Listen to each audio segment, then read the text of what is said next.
ఈ ప్రాజెక్టులు నిజం చేయడానికి ఆయన పట్టుదలతో ఎంతో కృషి చేశారు. ఇదంతా నేను చూశాను.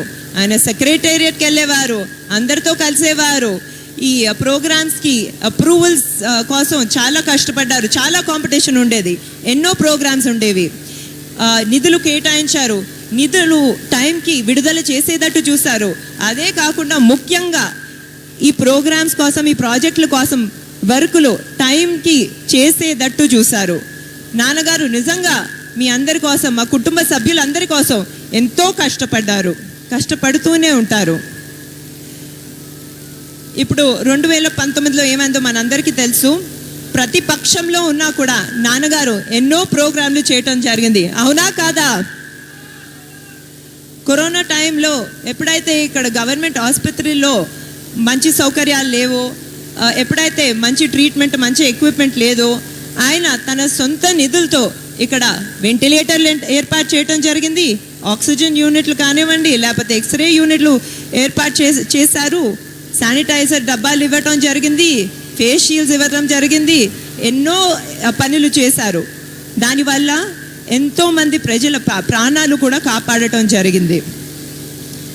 అలాగే కాకుండా ప్రతిరోజు గ్రామీణ ప్రజలు ఎవరైతే ఇక్కడికి వస్తారో పని కోసం, వాళ్ళకి నాణ్యమైన భోజనం కేవలం 2 రూపాయలకే అన్నా క్యాంటీన్ ద్వారా అందించారు, అవునా కాదా? ఇవన్నీ కాకుండా ప్రతి గ్రామానికి అభివృద్ధి చెందాలని, ఆయన అందరి హెల్త్ బాగుండాలని ఉచిత వైద్య సేవలు కూడా మొబైల్ క్లినిక్ ద్వారా అందించారు, అవునా కాదా? Basavatarakam Indo American cancer institute ద్వారా మీ అందరికీ క్యాన్సర్ స్క్రీనింగ్ ప్రోగ్రామ్ చేశారు, అవునా కాదా?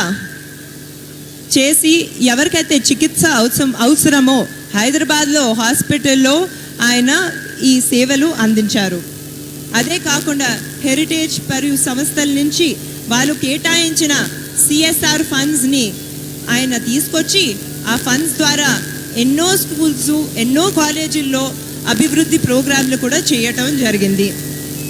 ఇవన్నీనే కాకుండా ప్రతిపక్షంలో ఉన్నా కూడా ఎంతో కష్టమైన MP నిధుల ద్వారా ఆయన ఇక్కడ BT రోడ్స్, CC రోడ్స్ వేయటం జరిగింది. అదే కాకుండా డ్రైనేజ్ వ్యవస్థ ఏర్పాటు చేయటం కూడా జరిగింది. మీరు ఒకసారి ఆలోచించాలి, ప్రతిపక్షంలో ఉన్న మీ ఎమ్మెల్యే బాలయ్య గారు ఇంత అభివృద్ధి, ఇంత సంక్షేమం చేయగలిగారంటే ఆయన మళ్ళీ మీరు మీ ఎమ్మెల్యేగా ఎంపిక చేసుకొని మన TDP, జనసేన, BJP కూటమిని మన పవర్లోకి తీసుకొస్తే ఇంకెంత చేయగలుగుతారో మన హిందూపూర్ కోసం. చేయవలసిన పనులు చాలా ఉన్నాయి హిందూపూర్లో. ఇక్కడ పరిశుభ్రత కోసం మన అండర్ డ్రైనేజ్ ఏర్పాటు చేసుకోవాలి. అదే కాకుండా మహిళలకి జాబ్స్ రావటానికి గార్మెంట్ ఇండస్ట్రీలు తీసుకురావాలి. ఏవైతే ఎక్కువగా ఉండేవో ఇంతకుముందు, దాని తర్వాత గత 5 సంవత్సరాలుగా సిక్కయ్యాయో వీటన్నిటిని మనం తీసుకురావాలి. అదే కాకుండా హంద్రీ నివార్ ఇరిగేషన్ ప్రాజెక్ట్ ద్వారా ప్రత్యేకంగా చిలమతూరు మండలంలో మనం చాలా బాగా పనిచేయాలి. అదే కాకుండా చేనేత పరిశ్రమ, ఇక్కడైతే మహిళలు చాలా అందమైన చీరలు చేస్తారు, చాలా డిజైనర్ చీరలు కూడా చేస్తారు. మన చేనేత పరిశ్రమ అనేది అభివృద్ధి మనం తప్పకుండా చేసుకోవాలి.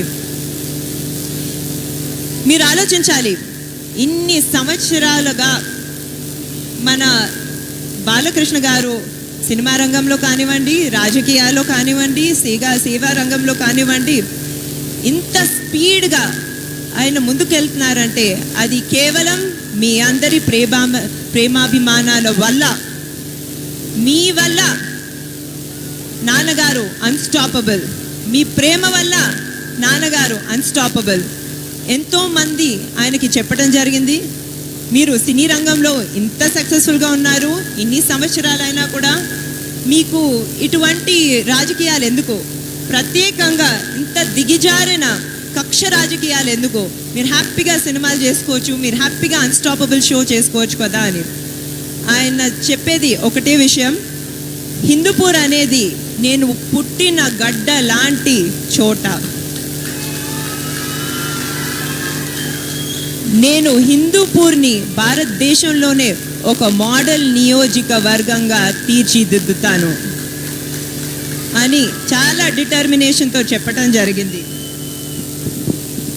ఇప్పుడు తెలుగుదేశం పార్టీ నేను ఇంతకుముందు చెప్పినట్టు ఎప్పుడు మహిళల గురించి మహిళా సాధికారత గురించి ఆలోచించే పార్టీ.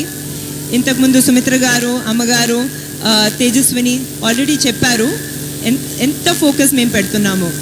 మీరందరూ బాబు గారి సూపర్ 6 చూసారు, అవునా కాదా?